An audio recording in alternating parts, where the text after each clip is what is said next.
guest of honor, Senior Counsel, all the expected Senior Counsels present here, the Nachiket Joshi, Secretary of the Vakta Parishad, Report Bank, all the office bearers of the Vakta Parishad, the officers of the Supreme Court Bar Association, the office bearers of SORA, as well as all the practicing lawyers present here from the Supreme Court. It gives me a great pleasure to be with you all this evening to celebrate the 132nd birth anniversary of one of the greatest sons of India, Dr. Gawai Ambedkar. As a matter of fact, on 13th also, the Honorable CJI and I had visited the bar library to pay homage to Dr. Ambedkar on a day preceding his birthday. One of the associations, how I find it difficult to have count of the number of associations that the Supreme Court has, had organized some event in the lunch break. I also had a pleasure of attending there. When we celebrate Dr. Ambedkar or we recount his contribution, all of us know that he had a very multifaceted personality. His contributions to various fields are numerous. As all of us know that he was a great economist. He was a social reformer. He fought for emancipation of the downtrodden. He was an educationist. He established one of the first institutions in the backward region of Aurangabad, Marathwada, to cater to the educational needs of downtrodden. He was a great sociologist. He had a deep knowledge of various religions. He was a great lawyer in himself, however could not pursue much on account of his devotion for the cause for which he had dedicated himself. But as lawyers and the judges were part of the institution, legal institution, all of us will always recognize his greatest contribution as a chief architect of the Constitution of India. And therefore, when Nachiket came to me asking me to be here, the time was short, therefore I told him that I would address on his contribution in the making of the Constitution of India. Though 30 minutes would not be sufficient even to cursorily touch the subject, in the time that is allotted to me, I will try to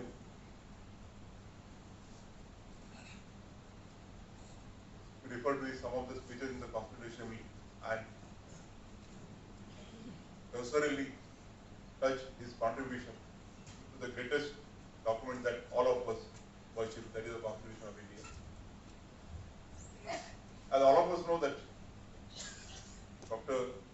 Gawai Ambedkar had lost the election to the Constitutional Assembly from West Bengal now, which is part of Bangladesh. He was brought to the Constitutional Assembly from the Bombay Presidency. When he entered the Constitutional Assembly, the only goal that he had was to protect the interests of the scheduled caste, the downtrodden. He did not know at that point of time that he will be pursued with an enormous task of being draftsman of the Indian Constitution. The Constituent Assembly began its proceedings on 13th of December 1946 with the then Prime Minister Pandit Jawaharlal Nehru presenting the objectives resolution, providing therein the aims and objectives for which the Constituent Assembly was established. Dr. Dr. Ambedkar, as per his term, would have had to speak after 7 or 8 days. But Dr. Rajendra Prasad called upon him on the 13th of December itself, on 18th of December, to address the Constituent Assembly. And he said that he was not prepared because he thought that his turn would come 3 or 4 days. But the vision that he had for the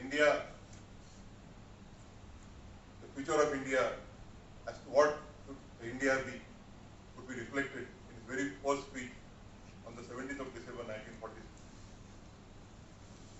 The paragraph 5 and 7 of the objectives resolution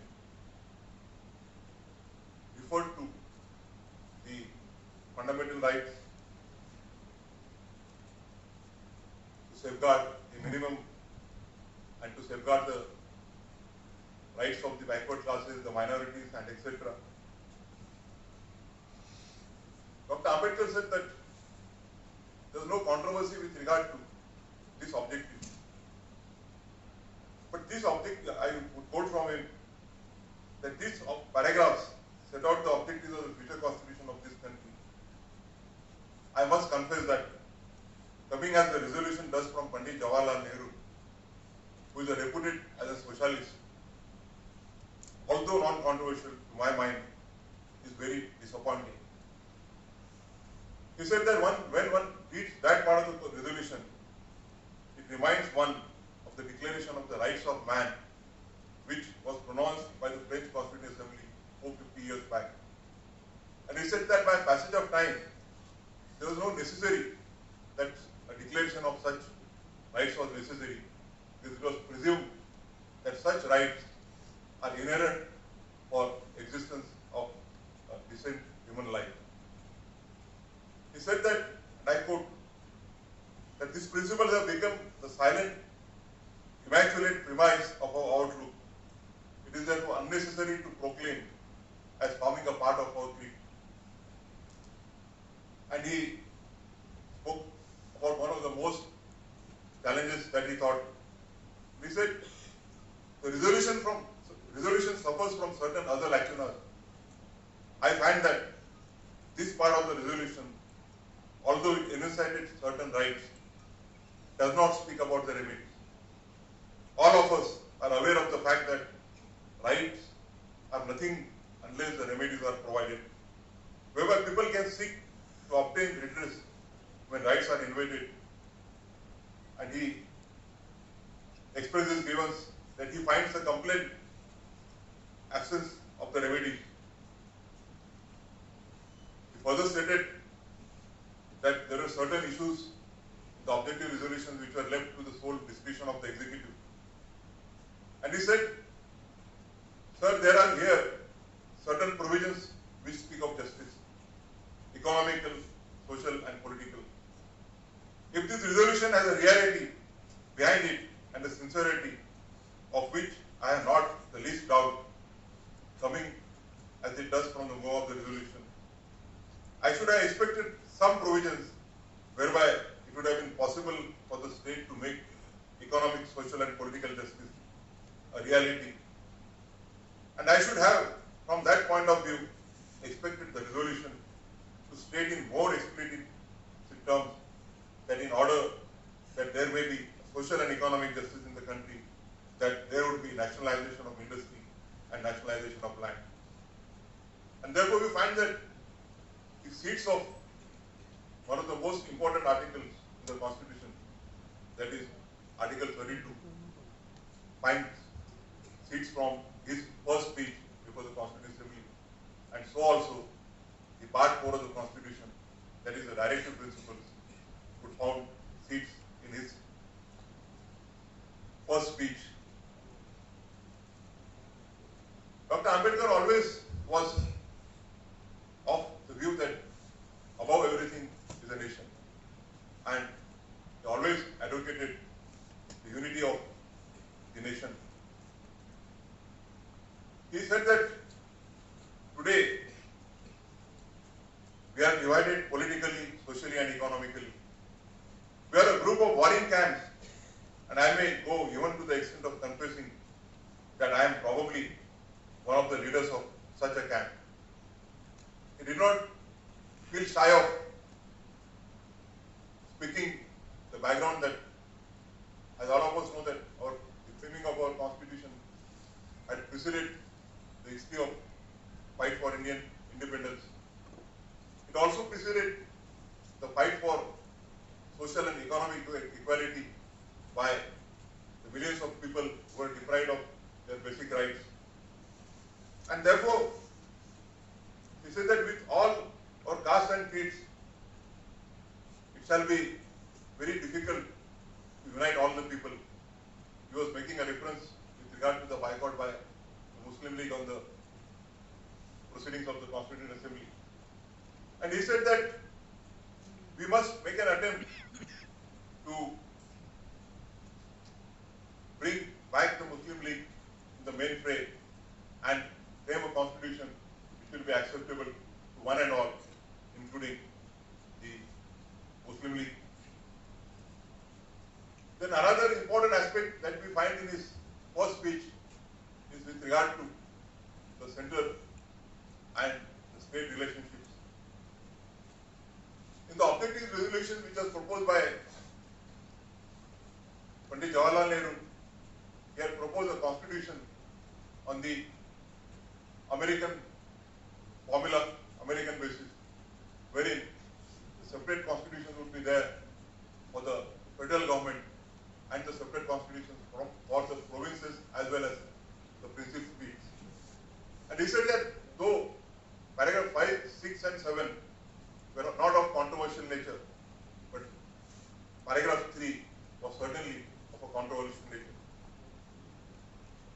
And he said, but I take that after this resolution is passed, it will act as a sort of a directive to the Constituent Assembly to frame a constitution in terms of para 3 of the resolution. What does para 3 say? Para 3 says that in this country there shall be different sets of polity. One at the bottom, autonomous provinces, or the states, or such other areas as care to join United India. These autonomous units will have full power. They will have also residuary powers. At the top, over the provincial units, there will be a union government having certain subjects for legislation, for execution, and for administration. As I read this part of the constitution, of the resolution, I do not find any reference to the idea of grouping an intermediate structure between the union on the one hand